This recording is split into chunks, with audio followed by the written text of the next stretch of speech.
الحمدللہ رب العالمین والصلاۃ والسلام علی رسول کریم۔ ناظرین کرام، آپ کے سامنے 58 نمبر کی حدیث جو کتاب الایمان کی آخری حدیث ہے، جس کے راوی جریر بن عبداللہ ہیں۔ وہ فرماتے ہیں مغیرہ بن شعبہ کا جو کوفے کے گورنر تھے، ان کا انتقال ہوا تو جریر بن عبداللہ خطبہ دینے کے لیے کھڑے ہوئے اور اللہ تعالیٰ کی حمد کی، تعریف بیان کی، اور اس کے بعد فرمایا کہ تم اپنے بھائی کے لیے یعنی مغیرہ بن شعبہ کے لیے مغفرت کی دعا مانگو۔ اور مغیرہ بھی مغفرت کو پسند کرتا تھا، اور جب تک کہ تمہارے درمیان کوئی حاکم منتخب نہ ہو جائے تم صبر اور تحمل سے کام لو، اور بہت جلدی تمہارے درمیان گورنر آنے والے ہیں۔ اور میں ایک بار نبی کریم صلی اللہ علیہ وسلم کی خدمت میں حاضر ہوا تو آپ صلی اللہ علیہ وسلم سے بیعت کرنے کے لیے کہا، تو آپ صلی اللہ علیہ وسلم نے مجھ سے بیعت کی مسلمان کی خیر خواہی کرنے کے لیے، اور اس طریقے سے وہ منبر پر سے اتر آئے۔ اس حدیث میں جو چیز ہے وہ خیر خواہی ہے، مسلمان کی خیر خواہی، اور ہم لوگوں کو ہر وقت یہ خیال رکھنا چاہیے کہ مسلمان کی خیر خواہی کرنا چاہیے۔ عام طور پر یہ ہوتا ہے، لوگ بغض اور حسد رکھتے ہیں،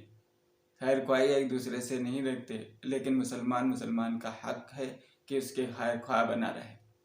اس کو کوئی نقصان نہ ہو۔ مسلمان کا یہ طریقہ ہوتا ہے، نبی کریم صلی اللہ علیہ وسلم نے فرمایا کہ اگر جسم کے کوئی حصے میں تکلیف ہو تو پورا جسم بخار میں ملوث ہو جاتا ہے۔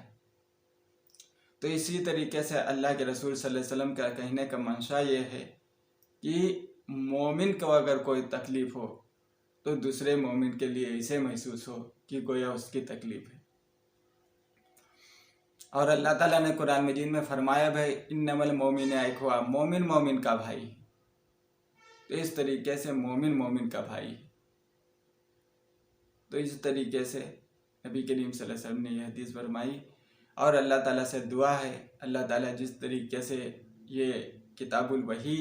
اور کتاب الایمان کا جو چیپٹر مکمل ہوا، اللہ تعالیٰ سے دعا کرتے ہیں اللہ تعالیٰ باقی بھی ہم کو اتنی زندگی دے کہ جو حدیث شریف ہیں اور اس کو صحیح حدیث اور اس کا صحیح مفہوم ہم کو پیدا کرنے کی توفیق دے، تاکہ آپ کے سامنے ہم صحیح چیز پیش کریں، اور ہماری جو غلطی ہوں اللہ تعالیٰ ان کو معاف فرمائے، اور ہمارے اندر وہ طاقت دے، وہ صلاحیت دے کہ ہم آپ کے سامنے صحیح بات پہنچانے کی توفیق عطا فرمائے،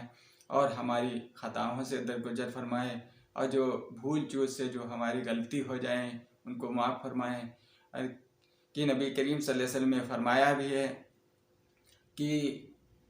من کذب علیہ متعمدا فلیتبوأ مقعدہ من النار، جو شخص میری طرف جھوٹ منسوب کرے وہ اپنا ٹھکانہ جہنم میں بنائے۔ تو میں ڈرتا ہوں کہ نبی کریم صلی اللہ علیہ وسلم کی طرف کوئی ایسی بات منسوب کریں، اور میں نے صحیح بخاری کا انتخاب کیا ہے جس میں پورا امت کا اتفاق ہے کہ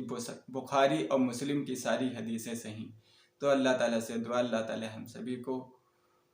قرآن پر، حدیث پر چلنے کی توفیق عطا فرما۔ وآخر دعوانا ان الحمدللہ رب العالمین۔ السلام علیکم ورحمۃ اللہ وبرکاتہ۔